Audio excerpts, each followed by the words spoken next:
JNU की टपली gang खड़ी थी, वो टुकड़े टुकड़े गैंग खड़ी थी, जो जेएनयू की दीवारों पर लिखते हैं कि ब्राह्मण लीव इंडिया, बनिया लीव इंडिया, ब्राह्मण भारत छोड़ो, या फिर नारे देते हैं ब्राह्मणवाद मुर्दाबाद, ब्राह्मणवाद से आजादी, हिंदुत्व से आजादी। ओपन चैलेंज करता हूँ, मैं भी एक भूमिहार ब्राह्मण समाज से आता हूँ। जिस दिन इनको देख लिया और जहाँ भी देख लिया भाई साहब गंदा मार मारूंगा। ये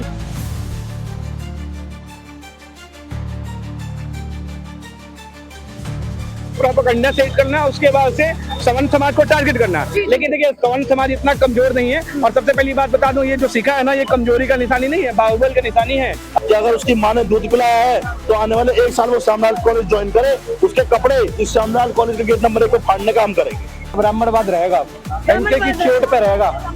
ब्राह्मणवाद जिंदा था, जिंदाबाद है और जिंदाबाद रहेगा। गलत तरीके से वो टच कर रहे थे, उनके कपड़े फाड़ने का कोशिश किया गया।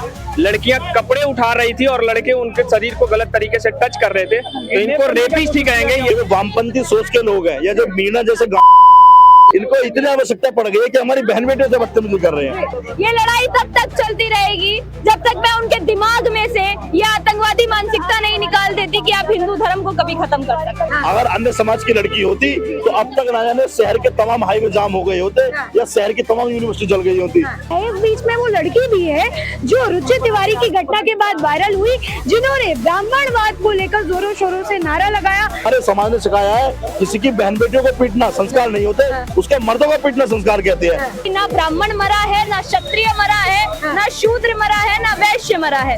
इन रगों में आज भी सनातनी खून है। हिंदू आज भी भारत में जिंदा है। अगर इनकी माँ ने इनको दूध पिलाया, इनके बाप ने इनको संस्कार दिए हैं, तो समय रखे और परिस्थिति रखे और हमें बताएं। हम इनके इलाके में पहुंचेंगे, इनकी यूनिवर्सिटी में पहुंचेंगे। रुचि तिवारी का जो मुद्दा है वो बहुत ज्यादा हाईलाइट हुआ, जिस एक्शन के बदले ये रिएक्शन जो आप पीछे देख रहे हैं वो निकल कर आया है। रुचि तिवारी का मुद्दा इतना ज्यादा हाईलाइट हो गया कि उसको लेकर रिप्लाई ये दिया गया कि वो जो है एक प्रोपेगेंडा के तहत बनाया गया। जो भीम समुदाय के लोग हैं या जो भीम समुदाय की तरफ से वीडियो बनाते थे, वो लगातार ये बोलते थे कि हमें जो है हमेशा दबाया जाता है। लेकिन आप जो ये पीछे भीड़ देख रहे हैं, ये भीड़ उस चीज का सबूत है कि अगर आप सामने से कुछ प्रतिक्रिया करते हैं तो उसका रिएक्शन ऐसा कुछ दिखता है। इस बीच में वो लड़की भी है जो रुचि तिवारी की घटना के बाद वायरल हुई, जिन्होंने ब्राह्मणवाद को लेकर जोरों शोरों से नारा लगाया। क्यों लगाया और अब ये मुद्दा कब तक आगे चलेगा, उस चीज को भी लेकर मैं आगे बात करूंगी। लेकिन उससे पहले मैं आपको, मेरी मौजूदगी इस वक्त श्यामलाल कॉलेज के बाहर है, मैं आपको चाहती हूँ कि आप देखिए कि कॉलेज के बाहर इस वक्त कितनी भीड़ है। यहाँ पर हर एक युवा ये सवाल पूछने आया है कि आखिर एक महिला पत्रकार जो केवल एक सवाल पूछने गई थी, उसके साथ में ऐसा व्यवहार क्यों। ये मुद्दा यूजीसी से शुरू हुआ, लेकिन अभी आगे बढ़ते बढ़ते ऐसी जगह पर आ गया है जहाँ पर लोगों से ये सवाल उठ रहा है कि क्या आप अपने प्रोटेस्ट के चक्कर में महिला और पुरुष का भेदभाव करना भूल गए, क्या आप ये भूल गए कि सामने एक महिला खड़ी और आप उसका गला दबा रहे हैं। तो इसी मुद्दे के लिए मैं यहाँ पर आई हूँ, इसी मुद्दे पर मैं बात करने यहाँ आई हूँ लोगों से कि आखिर ये इस चीज पर क्या सोच रहे हैं और ये आगे अपनी क्या क्या प्रतिक्रिया रखेंगे। मेघा, आप देखिए एकदम से छा गई बाइक पर चढ़कर, एकदम ब्राह्मणवाद। क्या कारण है कि आपको जरूरत पड़ी बाइक पर चढ़ने की और अपना नारा हाईलाइट करने की, क्या मुख्य कारण है? मुख्य कारण ये है कि मेरे सामने वो जेएनयू की टपली गैंग खड़ी थी, वो टुकड़े टुकड़े गैंग खड़ी थी, जो जेएनयू की दीवारों पर लिखते हैं कि ब्राह्मण लीव इंडिया, बनिया लीव इंडिया, ब्राह्मण भारत छोड़ो, या फिर नारे देते हैं ब्राह्मणवाद मुर्दाबाद, ब्राह्मणवाद से आजादी, हिंदुत्व से आजादी।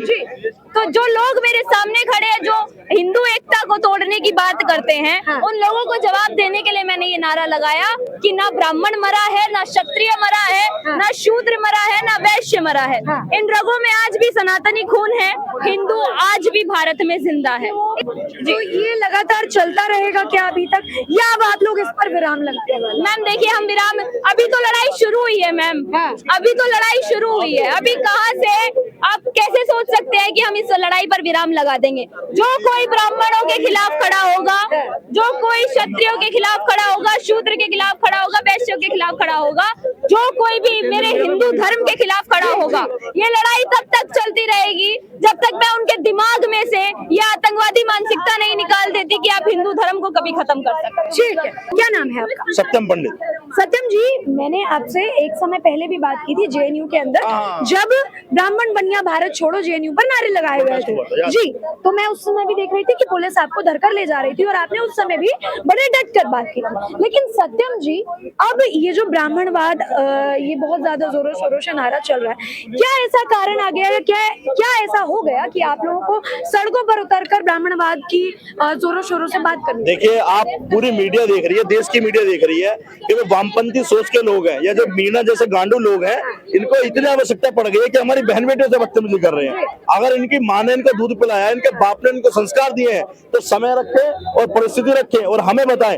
हम इनके इलाके में पहुंचेंगे, इनकी यूनिवर्सिटी में पहुंचेंगे, चाहे दिल्ली यूनिवर्सिटी हो, चाहे महाराष्ट्र यूनिवर्सिटी हो, चाहे राजस्थान यूनिवर्सिटी हो, इनके, क्योंकि हमारे समाज ने सिखाया है किसी की बहन बेटियों को पीटना संस्कार नहीं होते, उसके मर्दों को पीटना संस्कार कहते हैं। तो ऐसे मीनाओं को, इनके बाप दादों को पीटने का काम ब्राह्मण समाज सदा करता आया है। ऐसे कुत्ते बिल्ली तो फर्क नहीं पड़ता। रुचि तिवारी जो हमारी बहन है, इसका शोषण हुआ है, जो आज पूरे जो मौन है, हम अपना जवाब देना जानते हैं। और जो मीना प्रोफेसर था, मैं आपके चैनल के माध्यम से ये बता देना चाहता हूँ कि अगर उसकी माँ ने दूध पिलाया है तो आने वाले 1 साल वो श्यामलाल कॉलेज ज्वाइन करे, उसके कपड़े इस श्यामलाल कॉलेज के गेट नंबर 1 पे फाड़ने का हम करेंगे। सत्यम जी, क्या कारण है ऐसा कि ब्राह्मणों को लगातार टारगेट किया जाता है, देश से निकालने की बात की जाती है, प्रोटेस्ट अगर किसी और मुद्दे पर है तो उसमें भी हिंदू या फिर ब्राह्मणों को घसीटा जाता है? बड़ा कारण क्या लगता है? देखिए, बड़ा कारण केवल एक है, ब्राह्मण मजबूत है। ब्राह्मण मजबूत है इसलिए केवल ब्राह्मणों को करा जा रहा है। अगर ब्राह्मण कमजोर जिनको दिखेगा,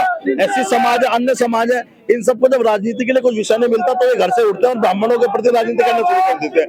लेकिन ऐसे न जाने कितने सालों से हमारे बुजुर्ग जवाब दे रहे हैं और अब बुजुर्गों ने हमें आशीर्वाद दिया, हम इनको जवाब देने के लिए खड़े हैं और ऐसे देते रहे। रुचि तिवारी पर भी आरोप लग रहे हैं कि उन्होंने वो जो आयशा की एक फीमेल वर्कर थी या जो वहां पर प्रोटेस्ट कर रही थी, उसको भी गिराने का आरोप लग रहा है। क्या राय है इस पर? देखिए, रुचि तिवारी हमारी बहन थी, उसकी बहुत बड़े एक साहस था।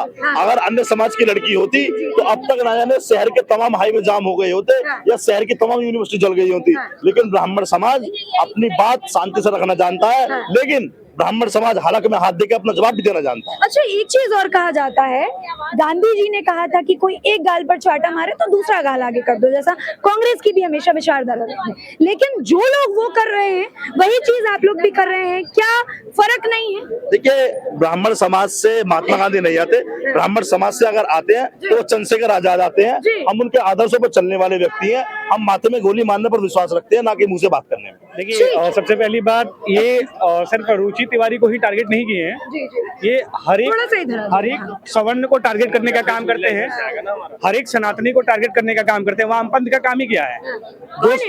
ये वामपंथ वाले ये आतंकवादी से कम नहीं है।